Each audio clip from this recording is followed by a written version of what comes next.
Bonjour à toutes et tous, vous écoutez First Print, votre podcast comics préféré pour une nouvelle émission du format Super Friends. Vous le savez maintenant, vous en avez l'habitude, et c'est le format qui va à la rencontre des personnes qui font vivre la pop culture, la culture bande dessinée par leur travail.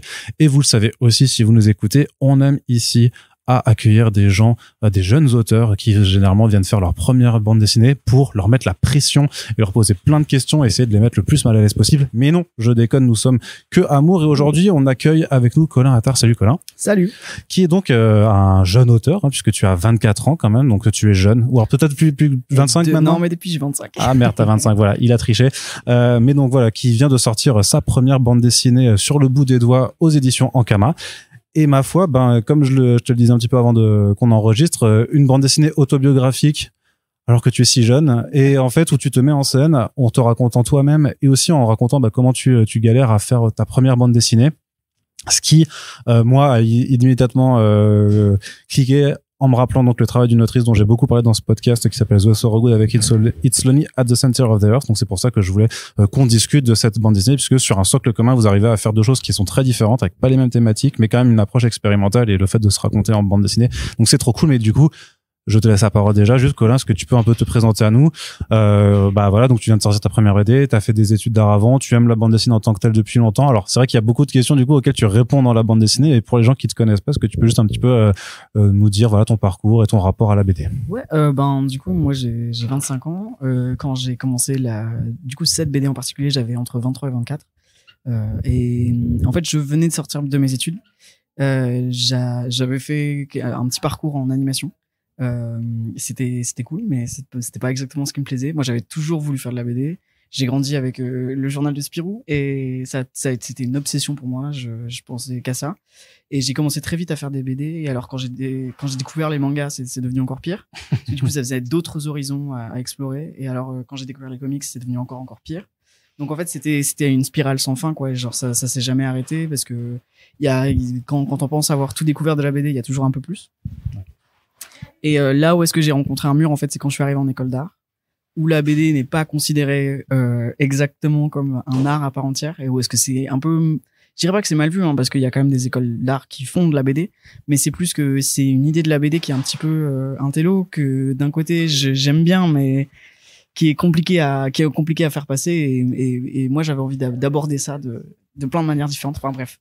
Et du coup, j'ai fait une école d'art qui s'appelle l'école Estienne. C'était très bien. Juste quelques petits accros, et j'en parle dans la BD. Ouais, mais justement, ça, c'est un truc qui m'avait immédiatement, frappé dans ton parcours. C'est que vraiment, en école d'art, en fait, la bande dessinée en tant que médium est pas du tout appréciée à sa juste valeur. Ouais, c'est un peu compliqué, parce que du coup, on s'imagine toujours que c'est une sorte de monolithe, et qu'on est tous dans la même classe, mais en fait, il y a beaucoup de sections différentes, et c'est compliqué parce que tout le monde se tire dans les pattes, et c'est ça que j'ai détesté, c'est le côté compétitif, alors qu'on est tous collègues. Moi, j'ai jamais aimé la compétition, j'ai jamais voulu être premier de la classe, ça m'a toujours saoulé. Et alors là, d'avoir ce truc dans l'art, de me dire putain, mais on fait tous quelque chose qui nous passionne, et pourtant on va sortir les griffes ou quoi, c'est très étrange. Et justement sur l'aspect d'élitisme, il y a un truc. Les premières années où est-ce que c'était plus de la mise à niveau, on était beaucoup avec des plasticiens, ou alors des gens qui étaient des architectes, etc. Et pour eux, la BD, c'était pas assez incisif, c'était vraiment quelque chose qui uniquement pour les jeunes, pour les enfants, etc. Comme si c'était une mauvaise chose de faire du média pour les enfants. Et en plus de ça, il y avait un truc où est-ce que c'était pas aussi noble que les démarches plastiques, les trucs comme ça. Et c'est vrai que moi, ça m'a toujours un peu brisé, parce que c'est quelque chose qui m'a énormément porté, et qui m'a toujours apporté aussi de la culture. Donc je comprenais pas qu'on pouvait dire ça, parce que sans la BD, j'aurais peut-être pas eu toutes ces références que eux adoraient. Et quand nous citait des références, c'était toujours de la BD, encore une fois, très intello. Et j'ai rien contre. Au compte, genre vraiment, c'est le genre de BD que je lis, mais c'est pas. En fait, il faut avoir. Il y a comme un fossé entre la manière dont les écoles d'art perçoivent le monde de l'art et ce que les gens perçoivent du monde de l'art. Et c'est inadmissible. En fait, on fait partie on vit dans une société. Allez, c'est placé. Bim. Allez. Et du coup, forcément, il faut aussi faire un pont entre ça, et c'est bien d'innover, mais des fois aussi, c'est important de rappeler quelles sont les bases de ça. Donc voilà, Little Nemo, par exemple, on en a parlé, mais vaguement, comme une petite œuvre de pacotille, quoi. Alors que ouais, c'est tellement fondamental. Ouais, enfin, c'est un peu donc c'est un peu compliqué. Et même en animation, c'était l'animation en elle-même, on parlait plus de cinéma que du cinéma d'animation. C'est ce qui moi pareil m'a beaucoup frustré. Je parle uniquement des cours de cinéma, Camille, si tu m'entends. Mais genre j'ai toujours pas trop compris tous ces fossés dans les milieux de l'art, enfin des milieux d'école d'art. Et toi, ton obsession, elle te vient d'où? C'est quoi ce qui rend la bande dessinée si puissante à tes yeux, au point que tu veuilles en faire justement ton métier et ta vie? Je pense que c'est beaucoup la pluralité des voix qu'il y a, que j'avais du mal à retrouver dans la littérature, on va dire, basique. Et puis forcément, il y a un rapport à l'image qui est là. Ça bouge pas, mais il y a tellement de manières de voir l'espace qui c'est beaucoup plus libre que le cinéma, forcément par nécessité. Enfin, à mes yeux en tout cas, ça l'était. Et j'étais quand même passionné par le cinéma à côté. Enfin, toutes ces formes d'art, je les mets pas de côté du tout. Hein. C'était vraiment quelque chose d'important pour moi. Mais dans la BD, il y avait le truc de l'ellipse où c'est vraiment la question de là cette partie de l'anecdote, elle est chiante, j'arrête d'en parler.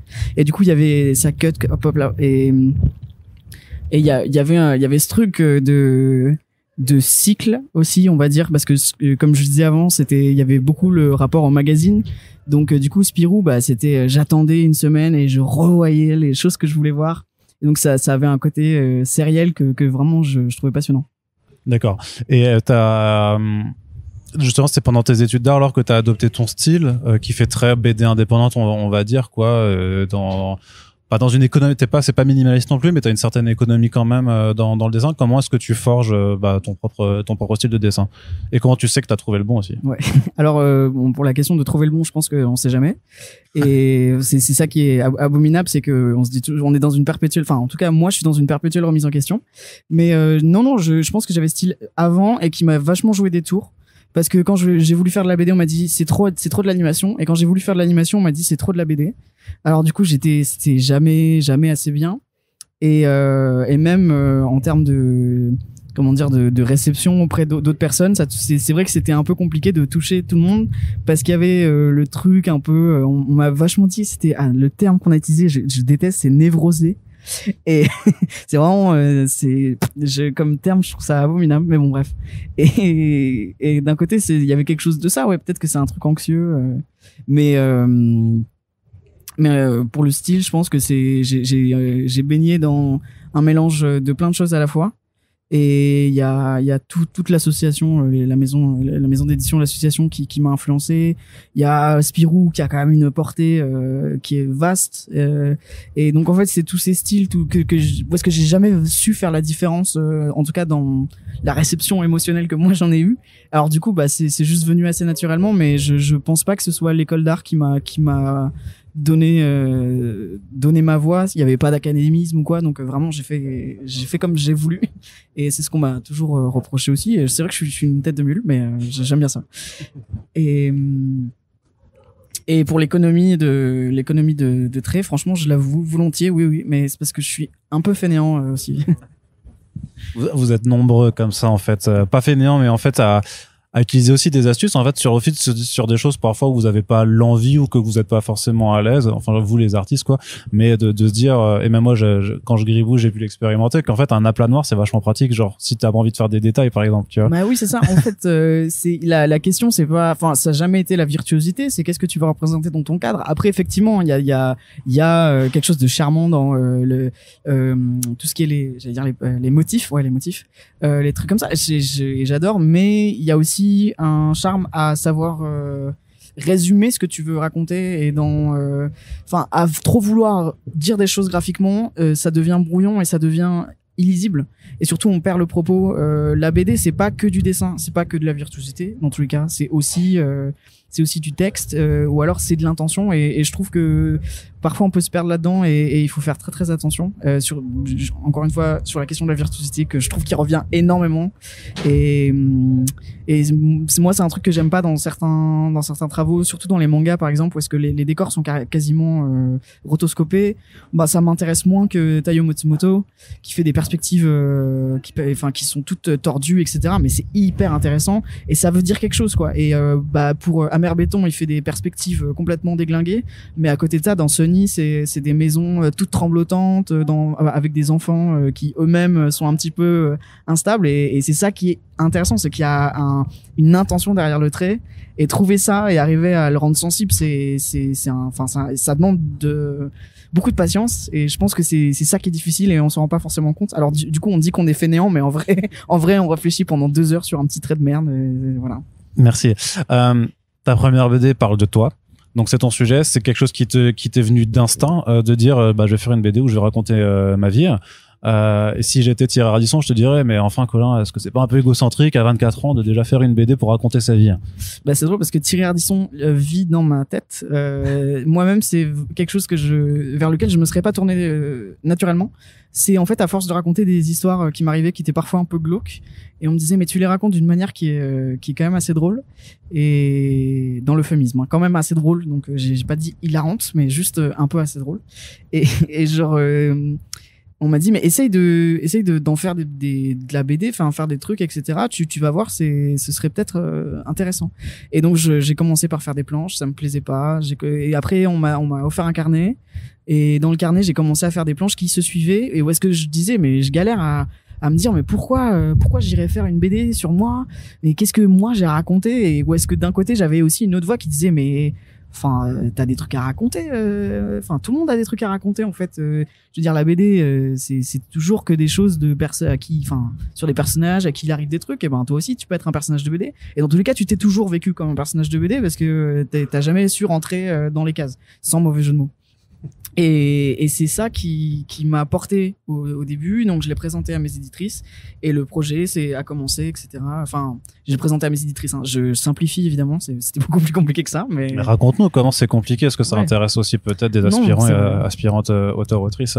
C'est galère, ouais. Ouais, bah c'est galère. En fait, c'est souvent démotivant parce que donc au début j'ai envoyé des mails et il y a pas de réponse, ou alors les réponses c'est bon vous aurez peut-être un mail entre 2 et 6 mois, et si genre tu dis oui entre 2 et 6 mois je sais pas ce que je vais faire, super. Et du coup je suis allé à Angoulême parce que des amis voyaient que j'étais un petit peu déprimé, et du coup je me suis dit j'y vais. Dans le train, pur hasard, je rencontre 2 filles super qui me disent on va à Angoulême pour présenter notre projet BD. Elles me disent il y a des rendez-vous avec des éditeurs, qu'est-ce que toi tu viens faire ici? Et je dis oh là là, je sais pas trop en fait. Et elles me disent mais tu fais de la BD? Je dis oui. Et donc elles m'entraînent là-dedans. Donc elles me disent viens avec nous. Je dis ok, pourquoi pas. D'abord je vais voir les trucs de micro-édition, je me dis non mais j'irai pas. Je les recroise encore une fois par hasard à Angoulême, et elles font la queue pour justement aller à ce rendez-vous-là. Et en fait il se trouve que j'arrive, le vigile coupe la file, et en fait j'étais la dernière personne. Je sais que ça on dirait Serge le mytho, mais je jure que c'est vrai. Et du coup le vigile dit on prend plus personne. Et là je reste 2 heures dans la queue avec ces filles-là, et on passe 2 heures à juste angoisser, à se dire en fait pourquoi on fait ça, pourquoi on fait ce métier, c'est pas possible en fait, on va faire autre chose, etc. Et on s'est retrouvé avec des rendez-vous. Ça a tout de suite cliqué avec mes éditrices. J'ai rencontré un autre éditeur et ça s'est super bien passé, il m'a fait des très très bons retours, etc. Et on a continué à discuter avec mes éditrices, etc. Et j'ai senti que j'avais vraiment eu de la chance, et surtout que c'était un pur hasard, quoi. C'était le fruit du hasard. Parce que à côté de ça, je continuais à recevoir des mails 6 mois plus tard, du coup, qui disaient finalement, en fait, non, je pense pas que votre projet est éditable en l'état, etc. Et c'est même quand on a été édité, c'est quand même déprimant parce qu'on se dit putain, cette maison d'édition, j'aurais pu, et en fait ça marche pas. Et Et je me souviens aussi avoir eu le seum parce qu'il y a une des personnes qui jugeait justement les oraux, avoir dit non mais ce projet, vous pouvez pas le présenter à telle maison d'édition, c'est trop brouillon. Et j'ai rencontré du coup un éditeur après qui m'a dit j'espère que vous l'avez présenté à telle maison d'édition. Et je dis ben non, j'ai pas eu le droit, etc. Ils m'ont dit ah c'est la honte parce que vraiment ça leur aurait trop plu. Et là mais il y a aussi d'autres, il y a plein. En fait c'est plein. Un vrai parcours du combattant. C'est ça alors, ouais. C'est en fait c'est encore une fois je pense que faut pas le prendre personnellement. C'est juste c'est un concours de circonstances constant quoi. Et ça peut être vraiment minant. Donc il faut tenir tête et faut toujours y aller et avoir une confiance en soi phénoménale, même si on n'en a pas vraiment, juste en construire une quoi, quelque chose, un ego de métal, je sais pas, quelque chose. Donc c'est particulier. Comment tu choisis un petit peu juste les thématiques qui parcourent ton album et aussi même les passages de ta vie en fait que tu choisis d'aborder, parce que donc c'est pas du tout chronologique, ça va dans tous les sens et avec embrassant différents thèmes. Enfin, tu commences très fort en parlant juste de la façon dont la façon de t'habiller en fait a modelé la perception qu'on pouvait avoir de toi, et direct aussi dans l'art de dire en fait comment tu t'es fait insulter régulièrement en fait juste parce que tu portais des couleurs vives et des trucs qui rentraient pas fort, pour ensuite parler du fait que tu rentres pas dans le cadre, le rapport à la BD, et ensuite tu déroules. Comment ça se construit vraiment? C'est quelque chose que tu avais en tête dès le début, ou c'est justement ce que tu faisais des scènes que après t'as un petit peu agencé pour dire ça va faire une histoire? Comment t'as bossé ça? J'ai bossé ça avec des thématiques en tête, certaines que j'ai abordées, certaines que j'ai pas vraiment abordées au final. Et donc je me disais juste il faut qu'il y ait une sorte un peu comme les albums jeunesse, où est-ce qu'il y a d'abord la peau, ensuite les muscles, ensuite le squelette. Je pensais un peu comme ça, je me disais mais qu'est-ce qui déconstruit, on va dire, une identité. Donc ça commence d'abord par le paraître, par un truc de ce qu'on va décortiquer en premier, c'est-à-dire que voilà, au début on va dire c'est parce que tu t'habilles comme ça que ça va pas, que les gens arrivent pas à t'identifier. Ah mais c'est parce qu'il t'est arrivé ça en fait à l'école, donc forcément tu peux pas rentrer dans le cadre parce qu'il y a ça. Et en fait je finis aussi par divaguer parce que j'avais envie qu'il y ait quelque chose de très organique et que ce soit comme une discussion. Donc j'avais cette idée de fil conducteur qui donc mène avec 3 grandes thématiques. Et entre les deux, je me suis dit, essaye aussi de penser ça comme une discussion. Et donc, il y a eu énormément d'échanges avec mes éditrices qui ont été, en termes de suivi éditorial, qui ont été là pour moi. Et donc, je me suis imaginé cette fausse discussion avec moi-même, qui vient à la place d'un chat imaginaire, du coup. Et c'est comme ça que je l'ai construit. Je saurais pas exactement dire comment je l'ai construit, parce que c'est vraiment comme ça que je parle et je pense. Et pour moi, c'était vraiment à l'encontre de ce que je faisais en termes de fiction, où est-ce que genre je suis peut-être un peu plus je me dis bon, il faut qu'il se passe ça, et alors que là je me laissais un peu plus porter parce qu'il fallait qu'il y ait ce côté un petit peu chaotique de la pensée. Et donc je me suis vachement inspiré de tout ce qui est Virginia Woolf et tout, qui ont un petit peu pavé la voie avec ça s'appelle bien sûr là j'ai oublié le terme. C'est pas grave, je l'aurais pas non plus. Parce que moi, je suis pas cultivé. On va oublier Virginia Woolf.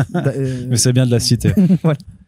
Et il y a quand même d'office le fait que, comme tu te racontes toi-même, effectivement, et d'ailleurs, il y a même un passage de l'album qui parle précisément de ce qu'on appelle l'identification, en tout cas la relatabilité, où justement, où peut-être que ton intention, c'est d'exposer que malgré nos singularités à nous tous, toutes et tous, il y a des choses sur lesquelles on va pouvoir se reconnaître. C'est-à-dire que j'ai pas eu la même enfance que toi, et d'autres non plus, mais par contre, sur le côté d'être peut-être de se faire brimer, ou d'être un peu le type à part, le type plus paupière ou pas, il y a des choses sur lesquelles on va se trouver. Il y a même, je trouve, ce passage trop marrant où tu dis, mais maintenant, aujourd'hui, on peut s'identifier à tout, même à un chat, en fait, à une photo de chat. Comment tu gères un peu cette équipe, justement, en disant je vais raconter des trucs qui me sont forcément très personnels, je veux dire ta famille, le rapport à tes parents, même à tes grands-parents, et comment est-ce qu'on parle de ça tout en faisant quelque chose justement où tu peux laisser quand même le lecteur on va dire rentrer dans ton univers, parce que sinon en fait si on faisait vraiment juste que regarder un spectateur qui se raconte lui-même sans s'intéresser aux autres, en fait on serait perdu, tu vois. Oui, bien sûr. Je pense qu'il faut pas, en fait c'est dans le mélange, il faut pas se perdre non plus dans le trop universel. C'est-à-dire qu'à force de vouloir être trop relatable, ça finit par être dénué de personnalité. Et en fait, même dans la différence, on se reconnaît dans quelque chose, quoi. On se dit bon moi je suis pas exactement comme ça, mais c'est vrai qu'il m'est arrivé quelque chose de similaire. Forcément, en fait, dans tous les cas, le lecteur, il a un point d'ancrage qui est le sien, parce qu'on c'est difficile d'être autre chose que on peut pas être tout le temps dans l'empathie. Souvent on est plus dans la sympathie que l'empathie. On peut pas vivre les choses à la place de l'autre.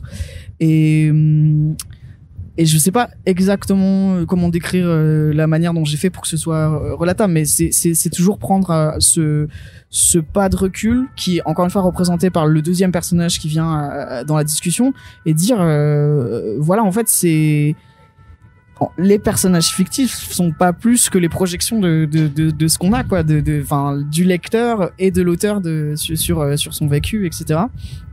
Et en fait j'ai pas plus réfléchi que ça en me disant non mais alors là du coup il faut que genre je sois pas assez reconnaissable. Je me suis juste dit parle de ta vie, t'es pas obligé d'entrer dans les détails, mais juste parle de ce qui t'est arrivé, et dans tous les cas il y aura quelque chose qui fera vibrer les autres, parce que je suis pas unique au monde en fait, et ça me va très bien. Je suis hyper heureux de pas être unique au monde, encore heureux qu'on soit tout plein à être comme ça ou ne pas être comme ça, mais se reconnaître, etc.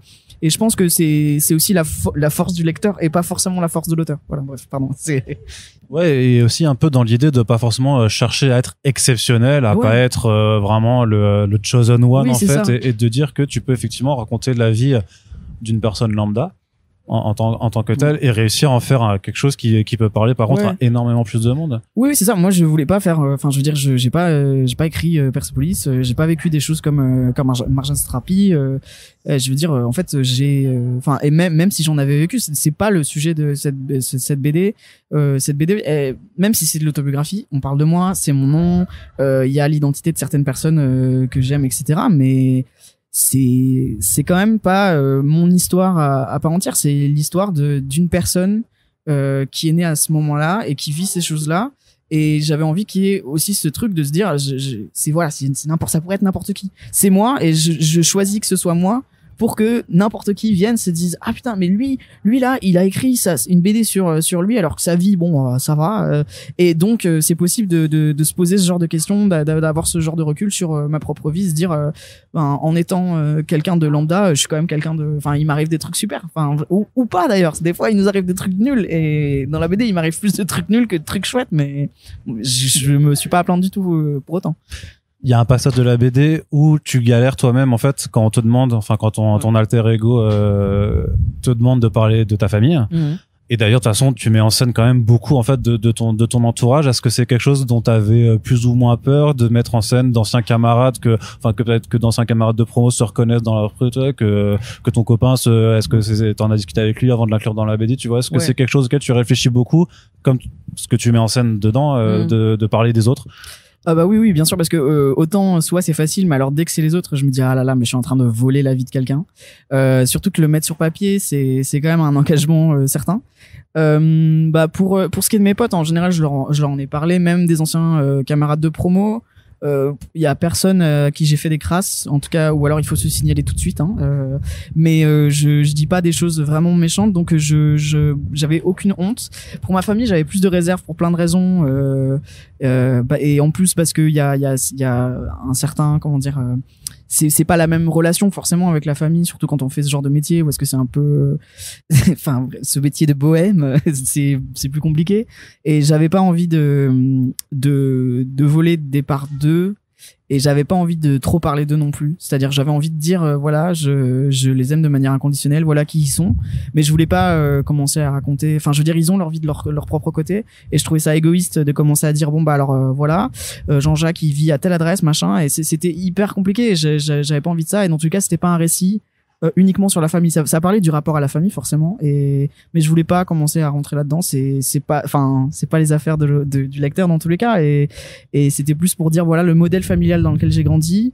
Je vais pas en dire plus parce que c'est pas ça qui est au cœur du sujet, et c'est des gens dont je souhaite aussi préserver l'intimité, l'anonymité, etc. Comment on gère l'humour? C'est un récit quand même, donc où il t'arrive des choses pas marrantes, il y a des choses plus légères. Tu traites quand même l'ensemble des choses, et même des trucs sur des sujets assez sérieux. Enfin, on repart juste sur les insultes, juste les insultes à caractère homophobe de façon générale. comment on essaie de traiter ça avec légèreté? Par exemple, enfin, l'exemple que j'aurais en tête, c'est que tu vas demander à ton coloc, mais toi, on t'a jamais dit ça, en fait.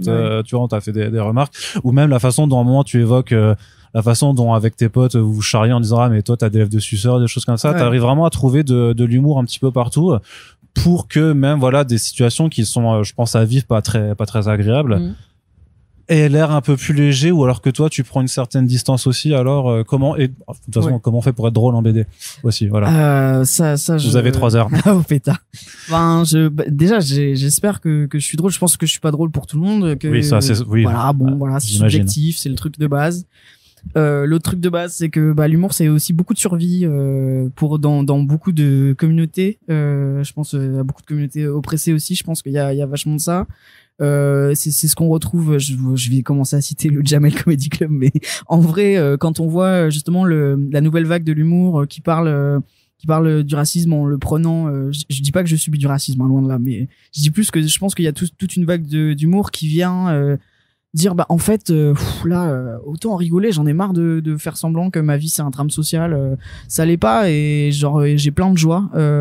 Moi ça venait aussi avec j'en avais marre de lire des récits où est-ce que c'était genre je suis dans le pathos. Ouais, dans le pathos. Mais d'un côté j'en veux à personne, c'est normal. Il faut aussi s'exprimer là-dessus. Moi en tout cas, la manière dont j'en parle et que j'apprécie, les lectures que j'apprécie, c'est souvent dans l'humour noir, le vrai humour noir, pas l'humour noir parce qu'on dit juste qu'on déteste des minorités. Bon ça me touche pas trop.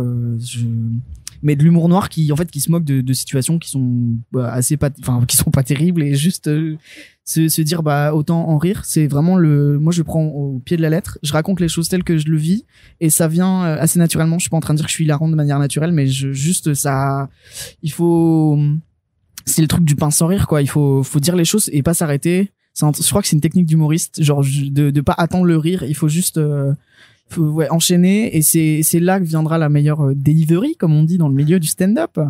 Je fais pas du stand-up, mais c'est aussi une de mes passions de jeunesse. Donc je sais pas si je tiens ça de là, mais j'essaie de le cultiver.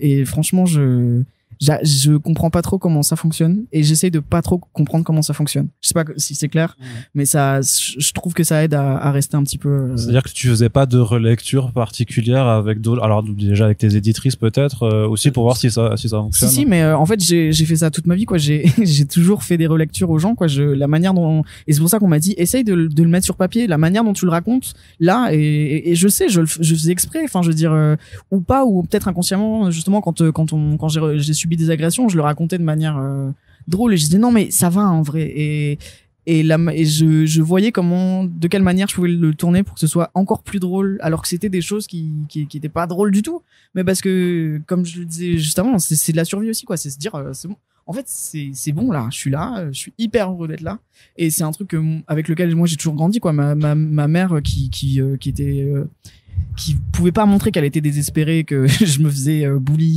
harceler au collège, et que j'étais pas hyper heureux. Elle était genre non mais il faut que tu continues là, il faut que tu continues. Mais juste cette anecdote du CPE qui te dit c'est parce que t'es un psychopathe, c'est vrai, vrai. Hein. Ah ouais, non, la plupart des trucs c'est absolument vrai. Oui, je pourrais citer son nom et tout. Voilà, s'il veut voir que je suis un sociopathe, pas de souci. Mais oui, il m'avait dit c'est parce que t'es un sociopathe. Mais en plus c'était des insultes, ou est-ce que effectivement il y avait un truc de genre je rentrais pas dans le cadre, hein, ça j'entends. Mais il y avait des trucs qui étaient beaucoup plus graves. Et maintenant avec le recul, là c'est là où est vraiment la colère, c'est que je me faisais aussi traiter de salfeuge ou des trucs comme ça. Et là c'était grave en fait. C'était qu'un enfant soit pas dans le cadre et que ce soit difficile de le gérer, je comprends, surtout qu'il y a beaucoup de personnel qui sont pas du tout encadrés là-dessus, mais il y avait des remarques qui allaient au-delà de ça quoi. Et là effectivement il y a de la colère, mais j'ai pas envie d'en parler dans la BD. Ouais, parce que c'était pas non plus une envie d'exorciser aussi non, peut-être c'est ça, voilà, des choses quoi. Ça c'est autre chose. Enfin, je veux dire c'est tout un système qui doit être réparé, et c'est hyper compliqué, c'était pas le sujet de la BD. Est-ce que l'argument, enfin le point de départ sur le fait que tu trouves pas un titre et que tu finisses donc par en trouver, ça t'est venu immédiatement aussi, ou c'était quelque chose que tu as réussi en fait à trouver de pouvoir en fait relier un petit peu toutes ces années entre elles?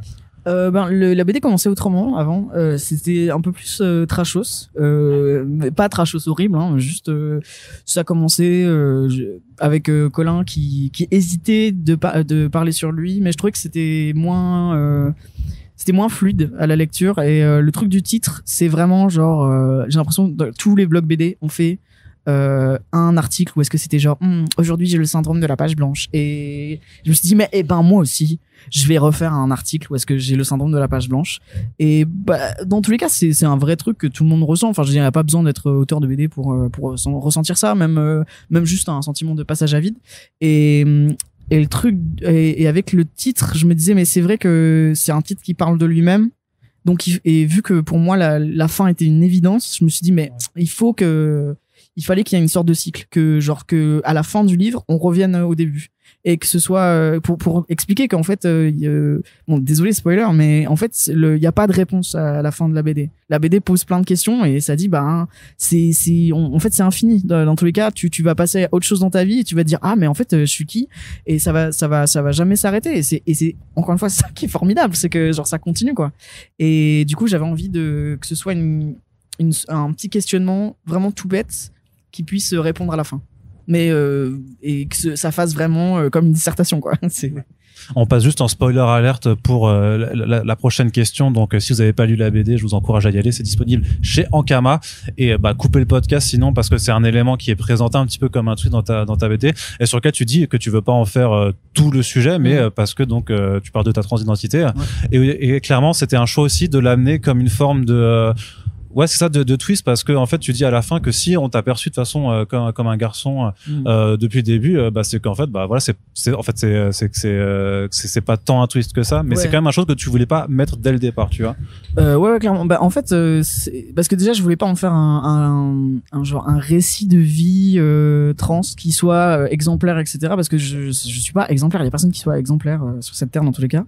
Et c'était plus la question de me dire mais en fait j'ai envie de faire comprendre aux personnes qui vont le lire, qui sont pas forcément sensibilisées à ça, que c'est pas grand chose, que c'est vraiment surtout là il y a vraiment une vague de haine qui vient parce qu'il y a une libération de la parole. Alors forcément voilà, les gens disent que c'est un effet de mode, etc. Au pire, qu'est-ce que ça peut leur faire? Et justement j'avais envie de répondre à ça, parce que ça en fait c'est des violences qui sont vachement mises en avant aujourd'hui, mais qu'on vit depuis des années, et c'est une rhétorique transphobe, et justement je voulais dire mais c'est rien quoi, genre mais pourquoi vous en faites tout un plat, ça vous regarde pas, c'est ma vie. Et genre en fait c'est aussi simple que genre je veux une moustache, et j'ai pas compris quand j'ai grandi pourquoi j'avais pas la moustache que je voulais quoi.